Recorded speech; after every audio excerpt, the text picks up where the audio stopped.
আসসালামু আলাইকুম, কেমন আছেন সবাই? আশা করছি সবাই খুব ভালো আছেন। আমি আর দুষ্টু সাবাহারটা আলহামদুলিল্লাহ ভালো আছি। তো আমরা তার দুষ্টু সাবাহারটার মালাঙের বাসায় এসেছি, তার খালামুনির বাসায়। তো সকাল সকাল সে জানলা দিয়ে দেখছিল বাইরের এই সাইডে হচ্ছে কিছু মানুষ মাটির চুলায় রান্না করছে। সে তো আশ্চর্য হয়ে তাকিয়ে আছে। তো তারপরে দেখার টাকা শেষ করে নাস্তা খেতে বসলাম। মুরগি, তারপরে হচ্ছে ডিম আর হচ্ছে আলু ভাজা দিয়ে পরোটা ছিল। খেতে তো দারুণ লেগেছে। আম্মুর বাসায় আর বোনের বাসায় একটু রিল্যাক্স হয়ে তারপরে হচ্ছে নাস্তা খাওয়া যায়। তো মানুষের আসলে একটা বোন থাকা এটা একটা ব্লেসিংস। কারণ হচ্ছে ভাইরা তো সবসময় অনেক কিছু বুঝে না, কিন্তু বোনরা আবার বোনের কষ্টটা বুঝে। তারপরে হচ্ছে এখানে একটু বোনের সাথে একটু হেল্প করছিলাম তাকে। তো সে বলল যে অনেকগুলো লেজ জমেছে ফ্রিজে, বলল যে একটু লেজ ভর্তা খাবে, তো আমিও একটু তাকে করে দিচ্ছিলাম। তো এই জিনিসগুলো আসলে ভালোই লাগে। দুই বোন একসাথে মিলে রান্না বান্না করলাম আজকে, দুজনকে হেল্প করলাম।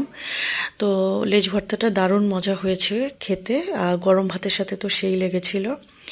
তারপরে এখানে হচ্ছে সিম রান্না হচ্ছে, ইলিশ মাছ, তারপরে মাথা টাথা দিয়ে এগুলো হচ্ছে রান্না করা হচ্ছে। তারপরে মাছটা তুলে সিমগুলো দিয়ে দেওয়া হলো।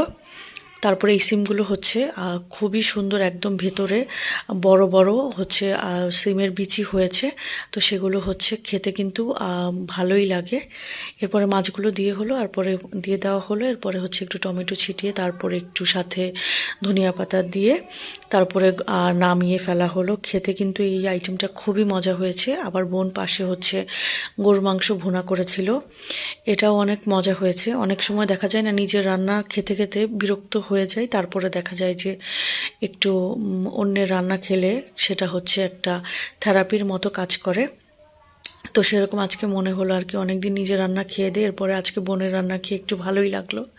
তো প্রতিটা আইটেমই হচ্ছে তৃপ্তি সহকারে খেলাম, আর অনেক সময় নিয়ে আস্তে ধীরে তারপরে খেলাম। কোনো ব্যস্ততা নেই, তাড়াহুড়া নেই। তো যাই হোক, দুপুরের লাঞ্চটা তো সেই হয়েছে।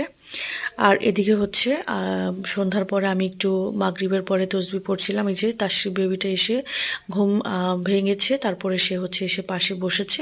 দেখেন, একটা লক্ষ্মী বাচ্চা। আমাদের বাসার প্রতিটা বাচ্চা মাশাআল্লাহ খুবই লক্ষ্মী হয়েছে। এই যে চুপচাপ বসে আছে, টিভি দেখছে, আর এখানে হচ্ছে সে খেলাধুলা করছে। তো বোন আবার হচ্ছে চিকেন ভাজা করলো, আর হচ্ছে সাথে গরম গরম ধোয়া ওঠা চা খেলাম, আর একটু গল্পগুজব করলাম। তারপরে হচ্ছে এই যে দুষ্টু সাভারটা আর হচ্ছে তার ভাইয়াটা একটু খেলাধুলা করছে। তো তার ভাইটা তো সাধারণত একটু বুঝে না, এখনও অনেক ছোট। তো সে হচ্ছে সাভাতের সাথে একটু বসেছিল, তারপরে একটু টিভিও দেখছিল দুজন মিলে। তো আজকের ভিডিও এই পর্যন্ত। আল্লাহ হাফেজ।